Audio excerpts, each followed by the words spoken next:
Good evening and welcome to my another video. আজ রবিবার আর এখন বাজে হচ্ছে সন্ধ্যে প্রায় 7:30 থেকে 8টা। কারণ আমি এই আধ ঘন্টা আগে মায়ের এখানে এসেছি। সন্ধ্যে সন্ধ্যে মানে রোদ্দুরটা পড়তে তারপর বেরিয়েছি। বাবাইয়ের আমি আগে চলে এসেছি, আর ওর কাজকর্ম মিটিয়ে আসবে ওই 9টা সাড়ে 9টার মধ্যে। এসেই যে মাংসের জোগাড় নিয়ে বসেছি আর মায়ের সঙ্গে গল্প করছি। এদিকে পায়েল কলা পাতাগুলো সেঁকে নিচ্ছে। কেন সেঁকে নিচ্ছে সে ব্যাপারে পরে আসছি। আর আমি একদিকে মাংসের পেঁয়াজটা কষাতে শুরু করেছি।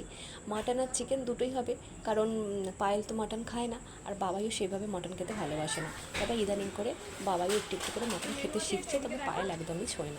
মটন কষা, মটন কষা আর ভেটকির পাতুরি হবে বলে সব রেডি করা আছে। এগুলো কলা পাতা সেঁকে রেডি করা আছে।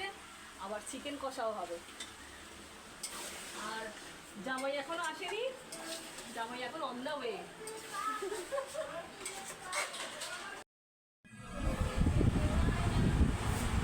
একবার করে রান্না করছে আর এই ফ্যানের তলায় এসে দাঁড়াচ্ছে। আসলে গরমও পড়েছে, মারাত্মক প্রচণ্ড গরম পড়েছে। প্রত্যেক বছর জামাই ষষ্ঠীর দিন এত গরম পড়ে, পুরো জামাইদের পাঠিয়ে ছেড়ে দেয়। আর এদিকে মাংস কষাতে কষাতে মাংসের মধ্যে যে চর্বিটা ছিল, এটা খেতে আমি ভীষণ ভালোবাসি। কারা কারা এই মাটনের চর্বি খেতে ভালোবাসো আমাকে কিন্তু কমেন্টে অবশ্যই জানিও। আর ওটা দেখে আমি আর লোভ সামলাতে পারিনি, তাই বাটি করে তুলে নিয়ে চলে এসেছি। তবে যে হারে গরম পড়েছে যার জন্য রান্নার মেনুও একটু পরিবর্তন হয়েছে। প্ল্যান করা ছিল যে মাটন কষা হবে, চিকেন কষা হবে, বিরিয়ানি হবে আর ভেটকি পাতুরি, এটা তো আছেই। তবে ভীষণ গরম পড়েছে, সেজন্য বিরিয়ানিটাকে ক্যান্সেল করে শুধু প্লেন রাইস করা হয়েছে। তবে মাটন দিয়ে কিন্তু প্লেন বাসমতি রাইসই খেতে ভালো লাগে। কিন্তু ওই যে জামাই ষষ্ঠী বলে কথা, আর জামাইয়ের পাতে কিছু স্পেশাল থাকবে না, তাই জন্য ভাবা হয়েছিল যে বিরিয়ানিটা করা হবে। কিন্তু গরমের জ্বালায় সেটাকে ক্যান্সেল করা হয়েছে। এটা হচ্ছে চিকেন কষা, আর এদিকে মাটনটা কষা হচ্ছে। কালারটা কিন্তু দুর্দান্ত এসেছে না? আচ্ছা গো, তুমি নাকি ডাল খেতে খুব ভালোবাসো। মাম্মাম বলছে, মা বলছে নাকি মুনাই ডাল খেতে খুব ভালোবাসে।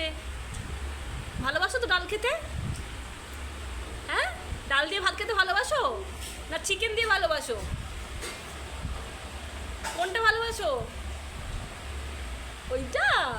ওলে বাবালে, শোনা, আমাকে একটা ফ্লাইং কিসি করে দাও, একটা ফ্লাইং কিসি করে দাও।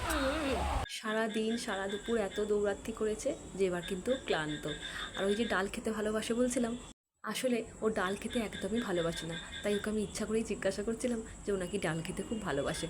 এখন আবদার পুকুর কাছে ভূতের গল্প শুনবে, আর এই গল্প শুনতে শুনতেই কিন্তু ও ঘুমিয়ে পড়েছিল। আমি যখন বাড়ি চলে আসি, আমাদের সঙ্গে আর দেখা হয়নি, তখনও ঘুমোচ্ছে।